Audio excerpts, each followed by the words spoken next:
Well, a 19 health alert. Governor Mike DeWine in town today touring a local children's hospital. The governor wanted to highlight his commitment to health care, especially for kids.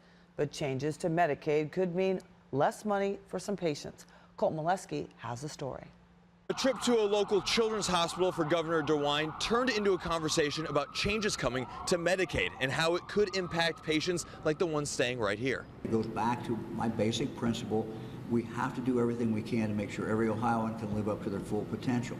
And good medical care is an essential part of that. Governor Mike DeWine spent Thursday morning on the 7th floor of University Hospital's Rainbow Babies and Children's Hospital. I want to have the opportunity to stop and really get an update about what is going on. DeWine says one of the highlights of the trip is meeting a man who underwent treatment for sickle cell disease, referencing a change in Medicaid to cover the treatment.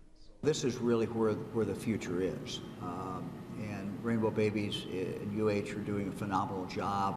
But with DeWine signing the state budget and President Donald Trump signing the big beautiful bill into law, Medicaid is going to see some cuts.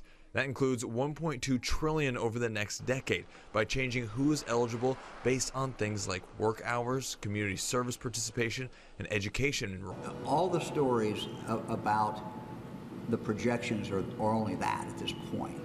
So we don't know how these changes are going to really impact the number of people who are served. DeWine says it's a matter of watching the regulations rolled out with the changes and reacting as Medicaid is changed. The governor was not specific on what those moves look like or the plan to try to get people health care if they lose Medicaid coverage. However, he was adamant about getting people help. We will continue to do everything we can to make sure that all Ohioans get good medical care.